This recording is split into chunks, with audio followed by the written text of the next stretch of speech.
Hello everyone, today I'm gonna present you an example project for how to use the MDOTCamber program for the calculations of camber and deflections in composite bridge prestructures. This will be an example for the real bridge project in Michigan.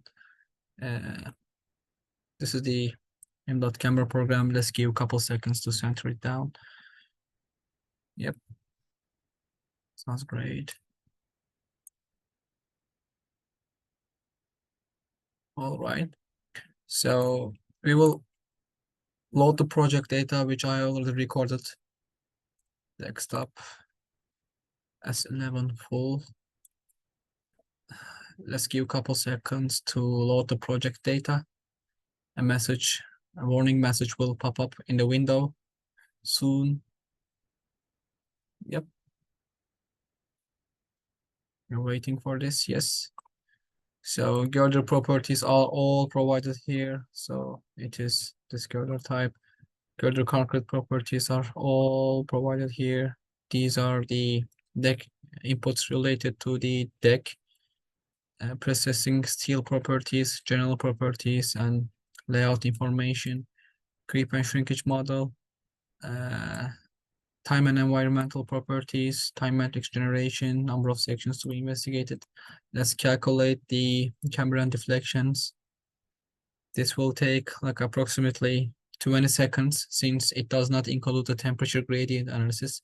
If you want to include temperature gradient analysis, which I mentioned in a previous video, the analysis may take up to 120 seconds because it includes some intense integration calculations. So analysis has been conducted successfully. Elapsed time is 21 seconds.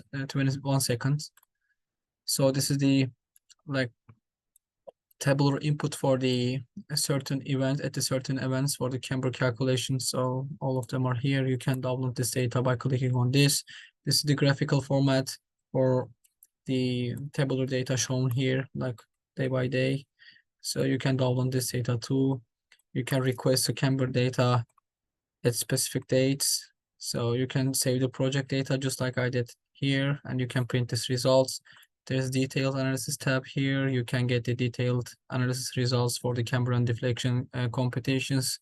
This is intended for the research purposes, not for the application purposes, because this a bit detailed results, as can be seen here. Like this is a 3D plot for the camber as a function of time and location. This is the curvature information at midspan. And this is the variation in effective stress in the strand at midspan as a function of time. Location-based analysis, for example, you want to have the results at 55 days, for example. This is the curvature as a function of location. This is the deflected shape, half of it. And this is the data for this plot. And this is the variation effective stress in the strand as a function of location at this date, of course. So another one is a stress analysis. You can get detailed stress analysis as a function of time and location for the girder and deck respectively. So as the first two 3D plots are the stress plots for the girder at the top and bottom fibers respectively. You can get the stresses as a function of location and time as shown here. And this is the variation in stress at the top and bottom fibers at midspan only as a function of time, as can be seen. You can see the stress variation. And the same applies for the deck too. Like this is for the top and bottom fibers for the first deck and second deck respectively, since this project includes deck replacement activity. So this is the variation in stress at the top and bottom fiber for the first deck and second deck as a function of time, and these show the limits, the allowable limits based on AASHTO LRFD 2020, I'm sorry. So the plateau over here actually are the limits for the compressive and tensile limits at prestress relief at a service. As I said, it is based on AASHTO LRFD 2020. So this is the location-based analysis. You want to have the analysis results as 55 days, for example. You can get the stress variation as a function of location for girder at top and bottom fiber. Same applies for the deck.